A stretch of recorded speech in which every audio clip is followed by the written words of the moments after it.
Hello everyone and welcome back to IMO Reviews, and today we are discussing Baby Reindeer. Yes, we're a little bit late to the party on the smash hit Netflix series. The reason being that one Friday night I happened to be watching Gogglebox. I know, forgive me, it's a bit of a guilty pleasure. And they happened to be watching Baby Reindeer on Gogglebox, and the scenes I saw through them watching it didn't really do it for me, if I'm being brutally honest. Then Mrs. IMO came home in a really positive, upbeat mood, talking about this show on Netflix she really wants to check out called Baby Reindeer. And I quietly gritted my teeth and went, sure, let's check it out. And after the first episode, I have to be honest, it didn't really do it for either of us, in fact. But Mrs. IMO was willing to continue with it, whereas I decided to just pack it in and not bother. Don't think it was going to work for me. But after some encouragement from Mrs. IMO to give it another go, and seeing the internet absolutely explode about how this is the greatest thing Netflix has ever done in their entire existence, it suddenly dawned on me that I was going to have to give this another go, wasn't I? And I'm glad I did, because after a quite rocky start, at least for me, the show significantly improves as it goes along. But I do still think it's quite overrated. That online crowd where their heads have exploded and they think this is the greatest thing since sliced bread, it's good. It's very good, in fact. It's not the best thing ever, though. It is a tad overrated. You should check it out. It's well worth your time, and I think you'll enjoy it. It'll give you plenty to discuss. It certainly has for me and Mrs. IMO. But just, you know, if you have seen those posts online that are saying, oh my god, this thing is the best thing ever, just simmer your expectations a tad. But what did I like about it? Well, the first thing that really caught my attention was the performances. I thought everyone was fantastic, but the main two players in particular were real standouts. The actress who plays Martha, I'm afraid I don't have her name, I will put it up in the edit. Outstanding work. I'm very excited to see what roles she picks up in the future. She's really caught my attention with this performance. Excellent stuff. And of course, the main man himself, Richard Gadd, who is a trained actor, but it's not really his forte. He is in fact a comedian, as you find out through the story, because yes, this is a true story of Richard Gadd's life. And as far as I can see, he's been extremely honest with it. I don't actually think this is one of those scenarios where it says it's a true story and actually it's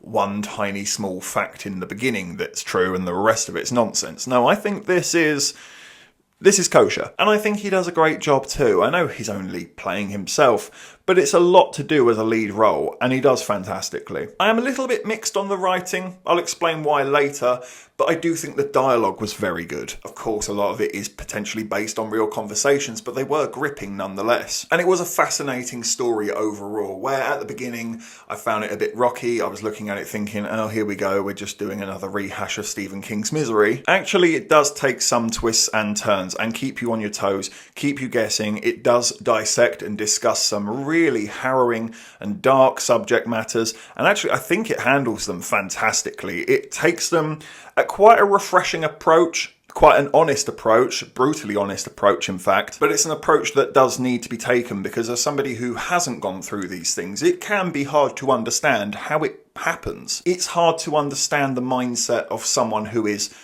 that low in their life sometimes, why they are allowing bad things to happen to them or purposely putting themselves in dangerous situations. I think the show does a pretty good job of doing that. Not always. There are times where the characters will frustrate you, annoy you. You sometimes even lose a bit of sympathy towards them.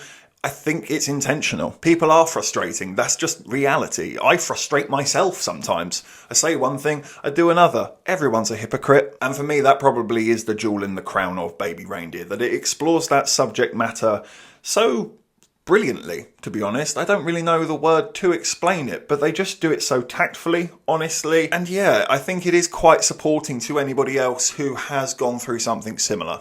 Really good job. But, it's me. So, of course, there's going to be some complaints, especially when I already mentioned I did get off to a rocky start with it. One of my biggest issues with Baby Reindeer is the narration. Mrs. IMO didn't have a problem with it. We had a really long-winded discussion about narration and is it important and does it take away from the acting?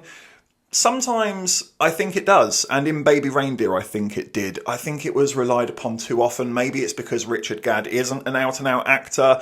Maybe they felt that the narration would just help his performance to explain how he feels and what's going on through his mind.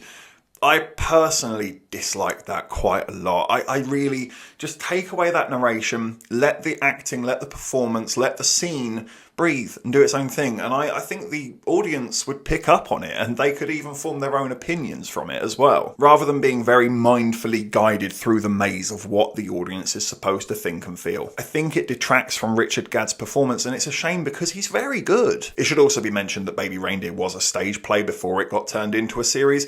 I do think the narration aspect has come from that stage performance and been translated to the screen, and it doesn't always work like that, unfortunately. I also had some issues with the time jumping as well.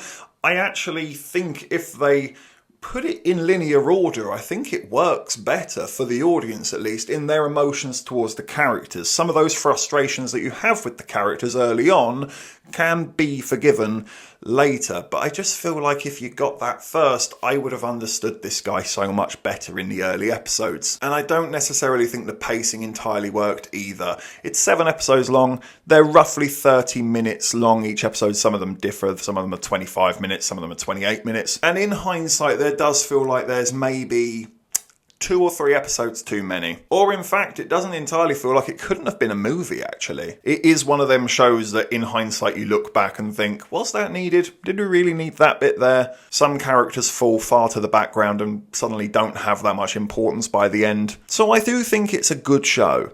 I just don't think it's perfect. I do think there's a lot of problems with it as well. I'm going to give Baby Reindeer a 7 out of 10. Thank you for watching this review. Please be sure to hit that like button and hit the subscribe button if you haven't already, and please do hit the comment section as well. Have you seen Baby Reindeer? What did you think about it? Let me know in the comment section below. And of course, if you haven't had enough of this crazy ginger, well, you can always click on these suggested videos right here and get yourself lost in an IMO wormhole. But if not, take care, and I look forward to seeing you on the next review.